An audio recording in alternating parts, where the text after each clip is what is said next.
এটিও একটি আমার ছাত্রের আঁকা ছবি।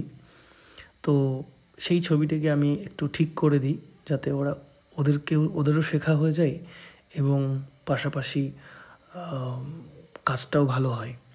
তো সেই চেষ্টাই করি। এইবার ধীরে ধীরে ফার্স্ট টোন থেকে সেকেন্ড টোনের দিকে আমি যাচ্ছি।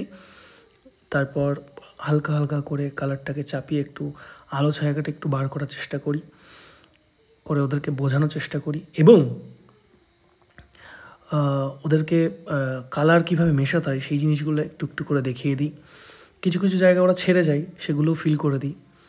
অবশেষ ছবিটাকে একটুখানি বার করার জন্য ব্ল্যাক আউটলাইন দিয়ে স্কেচ পেন বা মার্কার পেন দিয়ে আমি সেটাকে আউটলাইন দিয়ে ড্র করে দিই, যাতে ছবিটাকে একটু মানে পার্সপেক্টিভ, তারপরে ফিগার এবং দূরের জিনিস কাছের জিনিস এগুলো ফিল করা যায়, না হলে সমস্ত কিছু জড়িয়ে যায়। তো এই জন্য ধীরে ধীরে এগুলোকে আউটলাইন দিয়ে বোঝানোর চেষ্টা করছি এবং বাচ্চাদের কাছেও এটা খুব আকর্ষণীয় হয়, কারণ একটু চকচকে ঝকঝকে ছবি হলে ওরা একটুখানি ইন্টারেস্ট ফিল করে।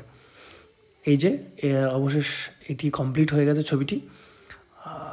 তোমাদের কেমন লাগলো জানিও।